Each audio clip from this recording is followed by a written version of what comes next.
Hello viewers, আসসালামু আলাইকুম। কেমন আছেন সবাই? সবাইকে স্বাগত জানাচ্ছি আরেকটি নতুন ভিডিওতে। আপনাদের দোয়ায় আল্লাহর রহমতে আমরা অনেক ভালো আছি আলহামদুলিল্লাহ। আজকে আমি ডাল রান্না করব, সাথে করলা ভাজি থাকবে। আর আজকে 12 মে 2024 এসএসসিদের রেজাল্ট বের হবে। এই আনন্দে খুশিতে বলেন আমার এত পরিমাণে টেনশন হচ্ছে, কারণ আমার ছোট বোন পরীক্ষা দিয়েছে। আমার মনে হচ্ছে যে পরীক্ষার্থী হিসেবে ওর যতটা না টেনশন আছে তার থেকে 10 গুণ বেশি টেনশন বুঝছি আমাদেরই। শুধু আমার না, এরকম অনেক গার্ডিয়ান আছে যারা যাদের ছোট ভাই বোন, অনেকের ছেলে মেয়ে পরীক্ষা দিয়েছে।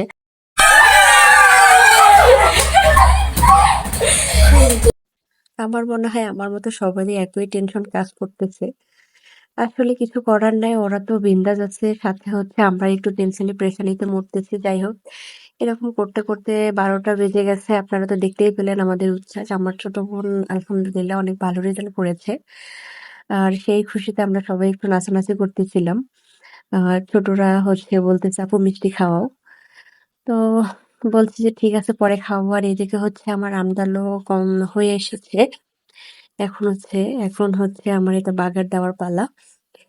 বাগারের জন্য এখানে আমি 2টা শুকনো মরিচ নিয়েছি, রসুন কুচি নিয়েছি, আর পেঁয়াজ কুচি নিয়েছি। সুন্দরভাবে ভেজে জিরা এবং পাঁচফোড়ন দিয়ে আমি এটাকে ফোড়ন দিয়ে নেব। আর এদিকে আমডাল ফোড়ন দেওয়া শেষে আমি আমার ছেলেকে নিয়ে চলে গিয়েছিলাম গোসল দিতে। কারণ তাকে 1টার মধ্যেই গোসল টোসল সবকিছু শেষ করতে হয়, না হলে উনি ঘুমায় পড়েন। এর জন্য ও আমাকে তাড়াতাড়ি একটু রান্না বান্না শেষ করে আগে গুছাই নিতে হয়, কারণ ওর রুটিন হয়ে গেছে আসলে 1টা 1:30টার মধ্যে ওর ঘুমাইতে হবে, এরকম একটা অবস্থা।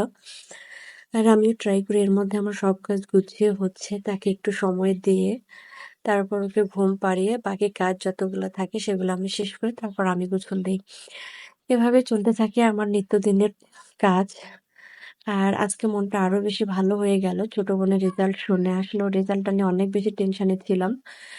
আম কারণ মানে খুব আশাবাদী ছিলাম যে ও অনেক ভালো রেজাল্ট করবে। যাক আলহামদুলিল্লাহ, সে আশা পূরণ হয়েছে। সে সত্যি অনেক ভালো রেজাল্ট করেছে। আমরা সবাই অনেক খুশি। যদিও একটু সেখানে মন খারাপ আছে, কারণ আ যতটুকু আশা করেছিলাম তার থেকে একটু কম হয়েছে। তো এটা ব্যাপার না। কারণ সে আলহামদুলিল্লাহ অনেক ভালো রেজাল্ট করেছে। ইনশাআল্লাহ সামনে আরো ভালো রেজাল্ট করবে।